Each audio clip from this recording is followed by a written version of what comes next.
Hello, and welcome to another episode of Teaching with Madly Learning. Tonight, we are going to talk about modifying and accommodating for your students that may be reading at grade levels or really below grade level. So the reality is that we generally will have a classroom assignment where we are given, say, a grade 5 classroom. But the reality is that the abilities of our students within that classroom are going to be a wide range of abilities. Whether we have students with learning disabilities, intellectual delays, ESL, autism, there's so many different factors that are going to impact our students and their ability to read. And because of that, we should be looking at all of those different things that are in their student backpack. So all of the different things that are going to impact their ability to read in the classroom. We need to look at that and think about how we can plan and modify differently for those different students, because simply just looking at their developmental reading assessment and what grade level they're able to decode doesn't necessarily give us a true picture of what they're able to do. And it often means that we might be missing some opportunities to really get those students to make connections to the curriculum that we're teaching. So we're going to go over how we can modify and accommodate for our students that are reading below grade level. So thank you so much for joining me. My name is Patty, and I'm a teacher here in Ontario, Canada, and I am also the teacher blogger behind madlylearning.com. And every Monday night, we have a new video that comes out where we talk about all things teaching in the junior grades. And it's my hope that through these videos, we can make teaching and learning simple, straightforward, and perhaps stress-free, and help you fit it all together. So again, tonight we're going to talk about reading levels and specifically how we're going to modify and accommodate for the students in our classroom depending on why they might be reading at a reading level that happens to be below your assigned grade. So this happens so frequently. I myself do it all the time, and I hear other teachers say when they're talking with other teachers about their class that they have students that are reading at a grade 1 reading level or grade 2 reading level in a grade 5 classroom. We'll use that as an example for just the point of argument today. So if you have that situation where you have students that are reading below grade level, we often want to group them all in together and kind of say, okay, if I've got students that are reading, I'm in a grade 5 classroom, I have students reading at a grade 1 level, how am I supposed to get those students to access the curriculum in all of the other domains, in science, in social studies? What exactly am I supposed to do since they're reading so low?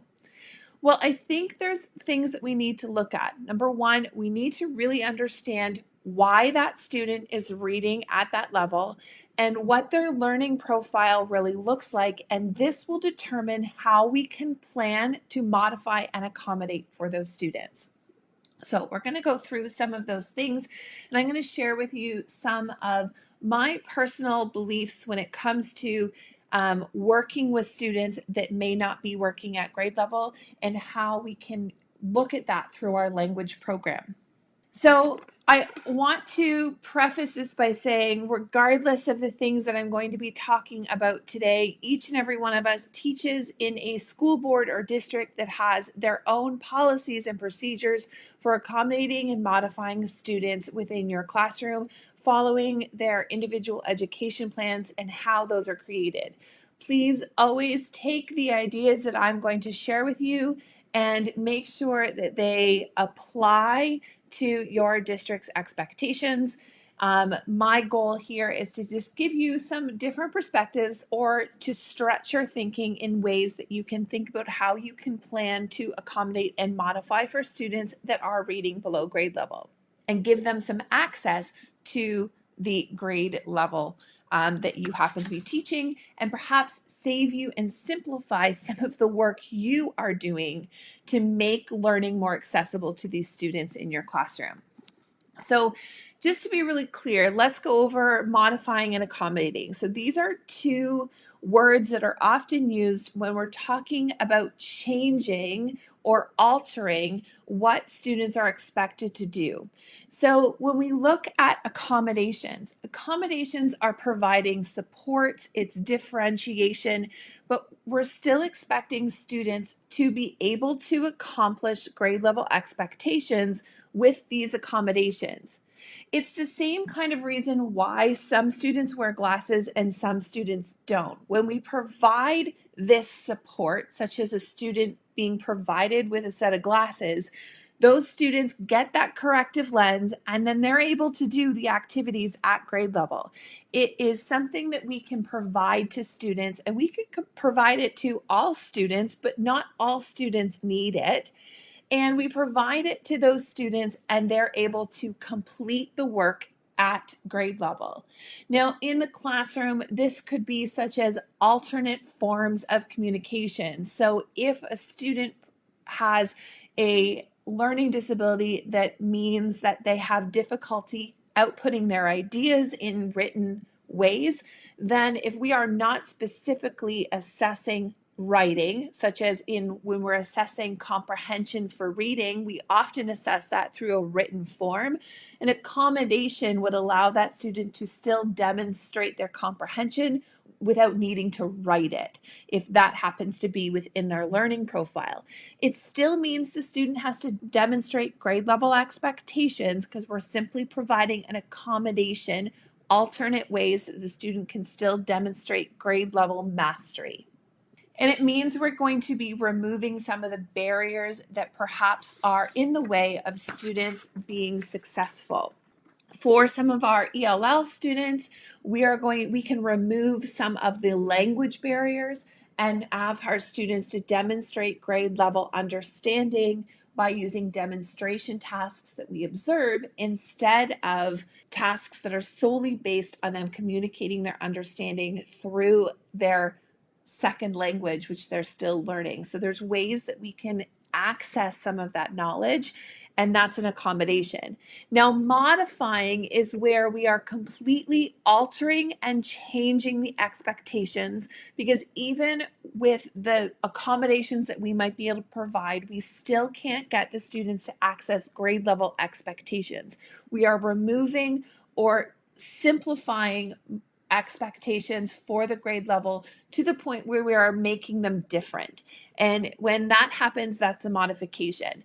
Now, I will be completely honest with you. I am a big proponent of modifications for students at grade level, which means that you have your expectations so you have grade 5, and you look at the grade 5 expectations, and you look at modifying at grade level so you can simplify the expectations, but the content stays the same, but you simplify how a student will achieve those. Or you are also able to remove some of the expectations so that they're only demonstrating some and not all. This is my preferred way to modify for students because I look forward as to what happens most often when they get to high school and they no longer receive modifications. If you have a student in grade 5 who's still working at grade 2, by the time that student gets up to grade 8, they're not doing grade 8 expectations. So when they get to grade 9, there's now a gap that has been established.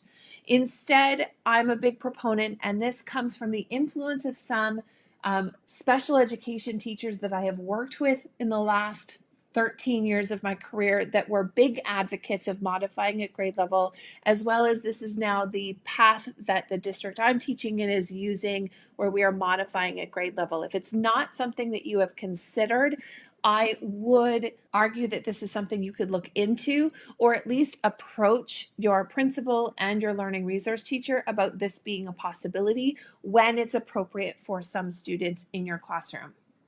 So let's talk about reading levels. typically there's multiple reasons why a student might not be reading at grade level. So if you're in grade 5, your reading expectation for DRA, that's what I'm most familiar with, would be that you're reading at a 50 level text.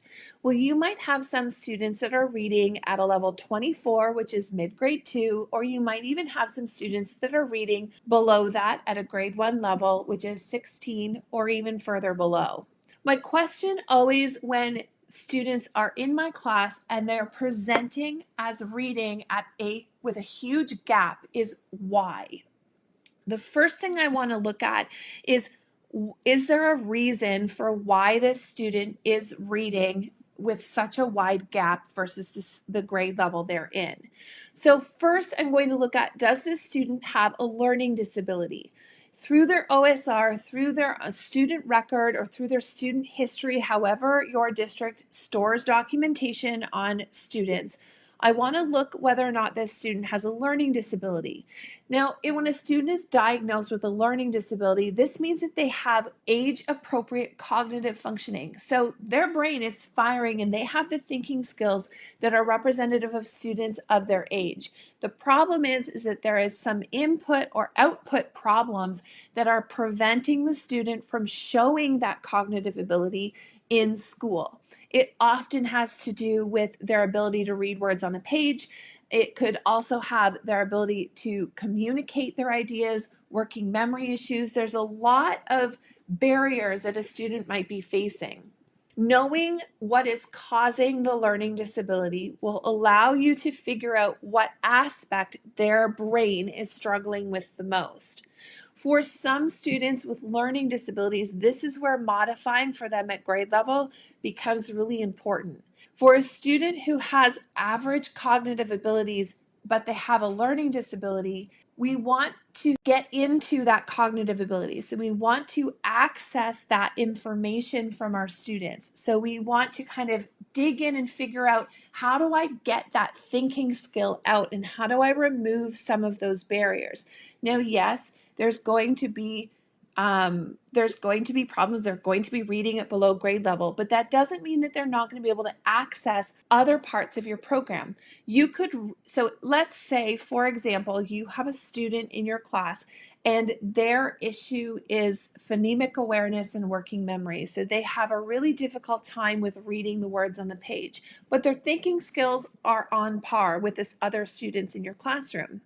A modification that may be made for that student is to separate their decoding and fluency ability with their comprehension and allowing them to demonstrate their understanding of oral texts to demonstrate comprehension so that they can access texts that are at a much higher level, because we want to still practice that comprehension muscle without looking at having them decode the text on the page. So I like to separate those skills if that happens to be the learning profile, and assessing those as different tasks.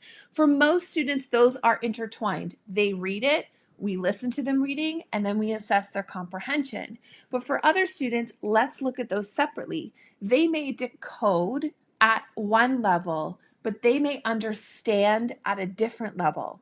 And in order to access other areas of the curriculum for math, science, and social studies, I actually really want to know at what level they can comprehend. So if I read the text or I have a text reader read the text to them, at what level do they comprehend? So if I gave them a grade 4 level social studies text, but the text is read to them instead of them having to read it, are they able to access grade level text?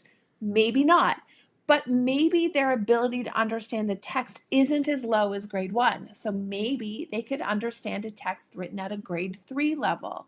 All of a sudden, that becomes much easier for the teacher to be able to have that student with a learning disability access other areas of your teaching, because now you're not modifying everything down to a grade 1 level, but you can take the reading component out of all of your other content areas, and you can access material for that student in different ways by providing them an accommodation, because you're not assessing reading. You can provide those students with an accommodation that allows them to be unmodified for that and feel more successful. So thinking about how they are accessing the material is going to be really important. And for those students with an LD, it is imperative that you sit with your learning resource teacher, that you go through their student records and you understand what are the barriers and how can we separate tasks? How can we take the things that they're struggling with the most and separate how we assess them so that we can really break apart all of the different components that we're teaching, and we can eliminate some of those barriers and separate them. So I hope that makes sense there. You also have your ESL students. So for your students that are in your classroom that are learning English, so your ELLs that are in your classroom, if they are new to English and they are acquiring English in the moment and they are on step 1 or step 2, those students are going to be modified.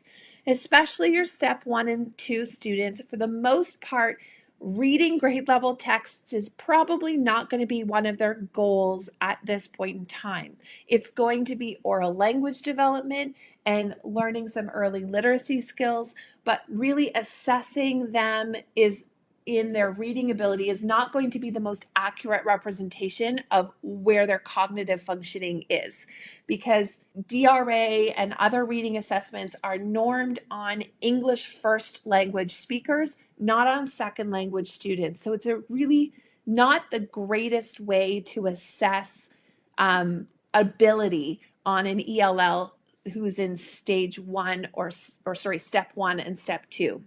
So you can still conduct a DRA with those students, but you do have to look at it through a different lens than you would from a English as a first language student. So if you have a student that is an ELL in your classroom and they're reading significantly below grade level, you have to remember that that doesn't mean that they're working with the same set of skills. In fact, a lot of the time, those students have grade appropriate language and literacy skills in their first language. And when that is the case, we need to be able to bridge that gap and understand that we need to try to access that cognitive ability, that literacy that is there in their first language. We have to try to be able to access that and not to oversimplify or to remove pieces of the curriculum from them because we feel like they can't do it. So some of the things that we can do is look at what their goals are for their language acquisition. So in this case, it's a good opportunity for you to make a connection with the ESL teacher that happens to be assigned to your school, and you can work with them to get to know what their goals are and whether they require modifications or accommodations to their program and how you can go about doing that. For the most part, the ESL teachers that are assigned to your school are more than willing and happy to help you to figure out how to program for those students and how to accommodate and modify for them. Some of the things that they're doing in step 1 and 2 is allowing them to write in their first language when they have first language literacy skills. Even if you can't read it, allowing them to demonstrate their thinking and get those ideas out is a relief to those students. We do have the technology to be able to use translation tools that will give us a rudimentary understanding of what the student is writing by simply taking a picture of their writing in another language.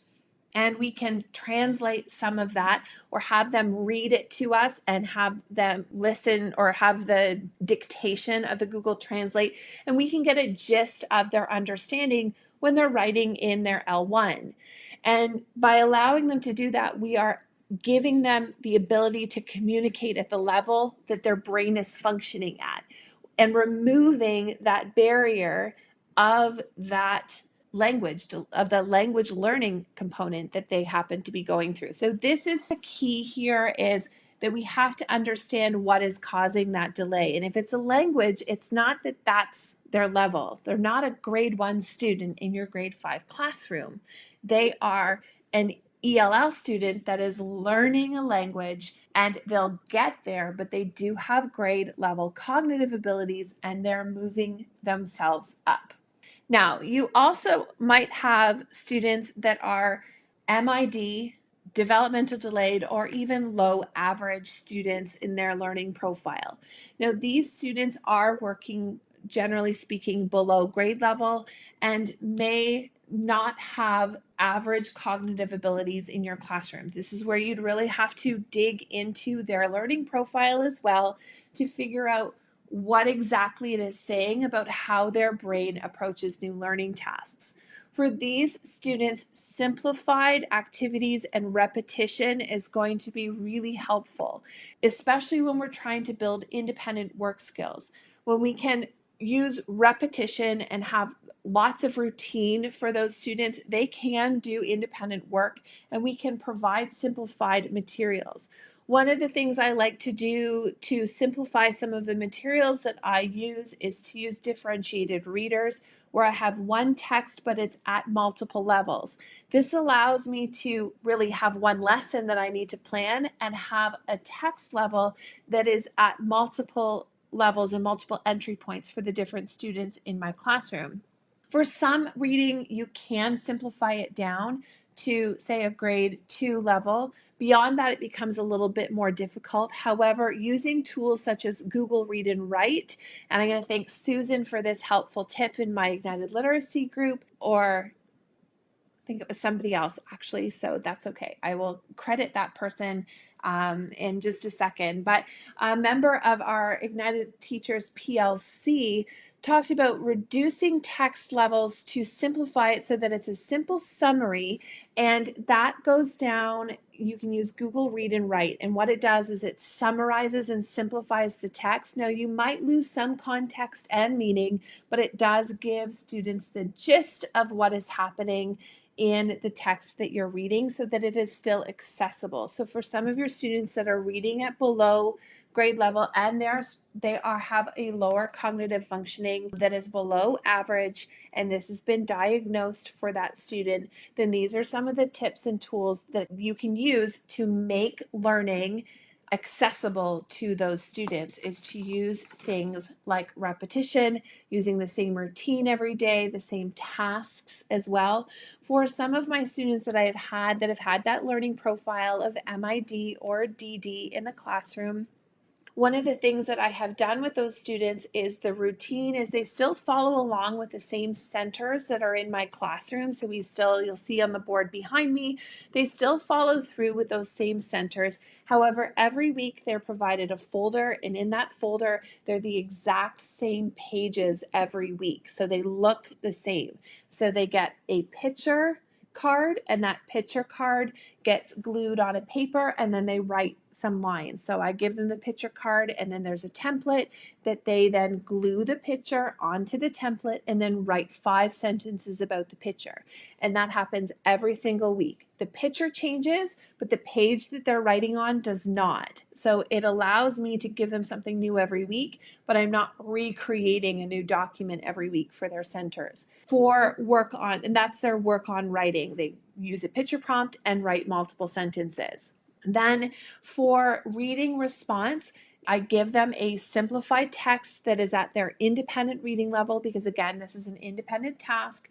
They read the independent text, and then there's multiple choice questions that they answer based on that, or they meet with me during independent reading time and I will ask them orally some questions that they need to answer. If they are capable of writing their own answers to those questions, then those students will do that. But that's every week. They get a reading and questions to answer. And the format looks the same, so it's very familiar. For spelling, I choose the words for them that are simplified and at their independent level. And each week they do a spelling choice board, and they're aware of the different choices they have. And together we circle which ones they're going to do, or I will circle the ones that I want them to do for that week to practice their spelling lists. And that's in their folder every week. So they know when it's centers time that they open up their folder and they complete an activity. And it's all on one side of the folder. And then when they're done it, they just simply move it to the second side of the folder. And then when they're finished everything in the folder, they hand it in. And that routine is established every week. So it's something they can do independently. I make sure it's at their level, and those students are able to still go through our centers. So they're still doing their centers activities like everybody else in the classroom is. And because it's the same thing every single week, there is less prep for me, because it really, I'm looking for a picture. I'm printing out a story that I have access to from a variety of different materials that were in my classroom. So I just go to the next story and print that out for them. And then they have their spelling choice board, which doesn't change. And I pick their 10 words for them. So that is something that was manageable for me to do for those students. So these are some of the ways that I modify and accommodate for the students in my classroom that are reading below grade level. When it comes down to it, we have to remember that we can't simply take their reading assessment and then group them by level for every student. Each student's learning profile is different, and how we approach each one of those students in our classroom is going to be different too. And that's not to say that we need to do 18 different things in our classroom. The key here is looking at how many we can break apart and really key in on what their struggle is specifically, and how we can get them as close to grade level by removing the most barriers possible, so that we're actually allowing them to access what we're doing without having to create multiple things that are happening in our classroom. So we want to provide accommodations and modifications in ways that we can get our students to close that gap between their reading level and their grade level in the easiest way possible for us. And there's lots of different ways to do that. But we simply can't look at their reading level and determine that that is where they are. So they're not a grade 1 student in a grade 5 classroom. So really looking at the complexities of their learning profiles to help them access more material that is at their grade level. So I hope I've given you some food for thought for tonight on how to help those students in your classroom that are reading below grade level. And if you have any questions, feel free to throw them in the comments below, and we'll make sure that we will answer those. Thank you so much for joining us, and we will be back not next Monday. Next Monday is Canadian Thanksgiving, so there will not be a live show on Canadian Thanksgiving, but we will be back the following Monday on the 19th of October with another video at 9 p.m. tonight. Thank you so much for joining us, and we will see you after Thanksgiving. Bye for now.